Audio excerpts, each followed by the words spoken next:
ہود علیہ السلام کی زبانی اللہ تعالیٰ ان کی فنکاری کو بیان کرتے ہوئے فرماتے ہیں کہ ہود علیہ السلام نے ان سے کہا، کیا تم ایک ایک ٹیلے پر بطور کھیل نشان لگا رہے ہو؟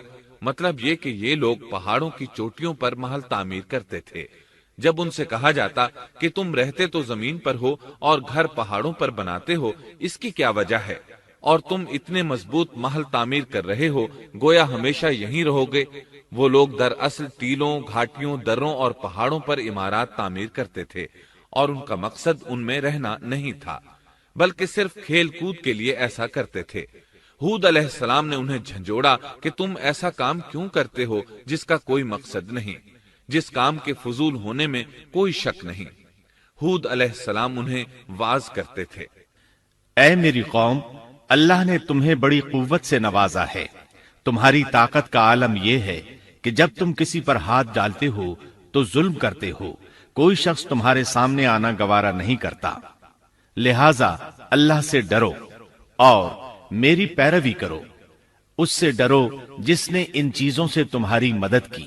اللہ تعالیٰ نے اپنی ہر طرح کی نعمت، مال، اسباب، اولاد، باغات، شہر، قوت، جسامت اور صنعت کاری سے تمہیں نوازا ہے، لہذا تم اللہ سے ڈرو اور میری اطاعت کرو۔ لیکن ان کی قوم نے کوئی اثر نہ لیا، نہ ان پر ایمان لائی، الٹا لگی تکبر کرنے، اللہ کی حمد کی بجائے اس کی ناشکری کرنے لگی۔ اور تکبر کے بارے میں بات یہ ہے کہ جب سے ابلیس نے اس کو اختیار کیا، یہ اس وقت سے آزمائش بن چکا ہے۔ اللہ تعالیٰ سورہ حامیم السجدہ آیت 15 میں فرماتے ہیں، پس قوم عاد نے تو بے وجہ زمین میں سرکشی شروع کر دی اور کہنے لگے کہ ہم سے زوراور کون ہے؟ کیا انہیں یہ نظر نہ آیا کہ جس اللہ نے انہیں پیدا کیا ہے وہ ان سے بہت ہی زیادہ زوراور ہے؟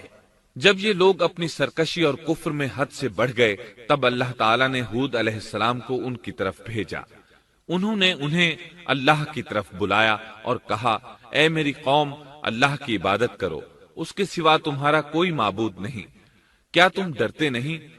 قوم کے کافر سردار کہنے لگے، ہم تو دیکھتے ہیں کہ تو نری بے وقوفی میں ہے، ہمارے خیال میں تو جھوٹا ہے۔ اس پر ہود علیہ السلام نے فرمایا، میری قوم، میں بے وقوف نہیں، میں تو تمام جہانوں کے پروردگار کی طرف سے بھیجا گیا ہوں، تمہیں اپنے رب کے پیغامات پہنچا رہا ہوں، اور ہوں بھی تمہارا دلی خیر خواہ اور امانت دار۔ کیا تم اس بات سے تعجب کرتے ہو کہ تم میں سے ایک شخص کی معرفت، اللہ کا ذکر تم تک پہنچا کہ وہ تمہیں خبردار کر دے؟ تم اللہ کی اس نعمت کو یاد کرو کہ اس نے تمہیں قوم نوح کے بعد خلیفہ بنایا اور ڈیل ڈول میں تمہیں زیادہ پھیلاؤ دیا۔ تم اللہ کے احسانات کو یاد کرو تاکہ فلاح اور نجات پا جاؤ۔ ہود علیہ السلام نے اللہ کی عظیم نعمتوں کے ساتھ انہیں نصیحت کی، لیکن وہ بدبخت کفر ہی کرتے رہے۔ آخر انہیں جھنجھوڑنے کے لیے انہوں نے فرمایا، اے میری قوم، اللہ ہی کی عبادت کرو، اس کے سوا تمہارا کوئی معبود نہیں۔ تم تو صرف بہتان بازی کر رہے ہو، یعنی جن بتوں کی تم پوجا کر رہے ہو ان کی پوجا تم نے خود گھڑی ہے۔ اللہ تعالیٰ نے تو اس کے متعلق کوئی دلیل نازل نہیں فرمائی۔ میری قوم کے لوگوں، میں تم سے اس دعوت و تبلیغ کی کوئی اجرت نہیں مانگتا، میرا اجر اس کے ذمے ہے جس نے مجھے پیدا کیا ہے، تو کیا تم پھر بھی عقل سے کام نہیں لیتے؟ اے میری قوم کے لوگوں، اپنے رب سے گزشتہ گناہوں کی معافی طلب کرو، آئندہ گناہوں سے توبہ کرو، تاکہ وہ برسنے والے بادل تم پر بھیج دے اور تمہیں طاقت میں اور بڑھا دے، تاکہ تم گناہگار ہونے کے باوجود روگردانی نہ کرو۔ ہود علیہ السلام مسلسل انہیں دعوت دیتے رہے، لیکن وہ ظالم قوم نوح کی طرح ان کا مذاق اڑانے لگی اور کہنے لگی، ہمارے خیال میں تو بے وقوف ہے، اور شاید تو ہمارے کسی معبود کے بڑے جھپٹے میں آ گیا ہے، تو ہمارے بتوں کو برا کہتا ہے، اس لیے ان میں سے کسی کی مار تم پر پڑی ہے، اسی لیے تو ذہنی مریض بن گیا ہے۔ وہ ظالم لوگ چونکہ آخرت پر ایمان نہیں رکھتے تھے اور دنیا میں خوشحالی کی زندگی بسر کر رہے تھے، اور تھے بھی اپنی قوم کے سردار، اس لیے اپنے ماتحتوں سے کہنے لگے، یہ تو تم جیسا ہی انسان ہے، وہی کچھ کھاتا ہے جو تم کھاتے ہو، اور پیتا بھی وہی کچھ ہے جو تم پیتے ہو۔ اب اگر تم نے اپنے جیسے انسان کی اطاعت قبول کر لی تو سخت خسارے میں رہو گے۔ کیا یہ تمہیں اس بات سے دھمکاتا ہے کہ جب تم مر کر خاک اور ہڈیاں بن جاؤ گے تو پھر زندہ کیے جاؤ گے؟ ہرگز نہیں، یہ بات امکان سے باہر ہے جس کا وعدہ تم سے کیا جاتا ہے۔ یہ زندگی تو صرف دنیا کی ہے، ہم مرتے جیتے رہتے ہیں، ہم پھر نہیں اٹھائے جائیں گے۔ یہ تو وہ شخص ہے جس نے اللہ پر جھوٹ باندھا ہے، ہم اس پر یقین کرنے والے نہیں۔ ہود علیہ السلام انہیں دعوت دیتے رہے یہاں تک کہ ان کی قوم نے واضح طور پر کہہ دیا کہ آپ ہمیں واز سنائیں یا نہ سنائیں، ہم تو اپنی روش نہیں چھوڑیں گے، یہ تو پرانے لوگوں کا دین ہے۔ اس طرح قوم انہیں مسلسل جھٹلاتی ہی رہی۔ آخر ہود علیہ السلام نے بھی انہیں کھلم کھلا دھمکی دی اور فرمایا، لوگوں سنو، میں صرف تمہیں ہی نہیں اللہ کو بھی گواہ بنا کر اعلان کرتا ہوں کہ اللہ کے سوا جس کی عبادت ہو رہی ہے میں ان سب سے بری طرح بیزار ہوں۔ اب تم ہی نہیں اپنے ساتھ اوروں کو بھی بلا لو اور اپنے ان سب جھوٹے معبودوں کو بھی بلا لو، اور تم سے جو ہو سکے مجھے نقصان پہنچا دو، مجھے کوئی مہلت نہ دو، نہ مجھ پر ترس کھاؤ۔ یہ فرمانے کے بعد انہوں نے اللہ سے دعا کی، اے پروردگار، ان کے جھٹلانے پر تو میری مدد فرما۔ اللہ کی طرف سے آپ کو جواب ملا، یہ تو بہت ہی جلد اپنے کیے پر پچھتانے لگیں گے۔ اللہ کے نبی کا انکار کرنے، اس سے بغض رکھنے اور اس کا مذاق اڑانے والوں کا انجام کیا ہوا؟ اللہ نے انہیں ایسے زناٹے کی آندھی سے تہس نہس کیا کہ جس کی تاریخ میں مثال نہیں ملتی۔ اللہ نے ان سے بارش روک لی، اس سے خشک سالی کی کیفیت پیدا ہو گئی، درخت اور پھل ختم ہو گئے، وہ لوگ بارش کی خواہش کرنے لگے۔ اسی حالت میں ایک دن اللہ نے انہیں عذاب دینے کا ارادہ فرمایا۔ انہوں نے دیکھا ایک سیاہ بادل ان کی طرف بڑھ رہا ہے، خوشی سے اچھلنے لگے، کہنے لگے یہ بادل ہم پر برسنے والا ہے، جبکہ ان کا خیال غلط تھا۔ دراصل ابر کی صورت میں یہ وہ قہر الہی تھا جس کے آنے کی وہ جلدی مچا رہے تھے۔ وہ عذاب ان کی بستیوں کی تمام چیزوں، پھلوں، خیموں، درختوں کو تہس نہس کرتا ہوا آیا۔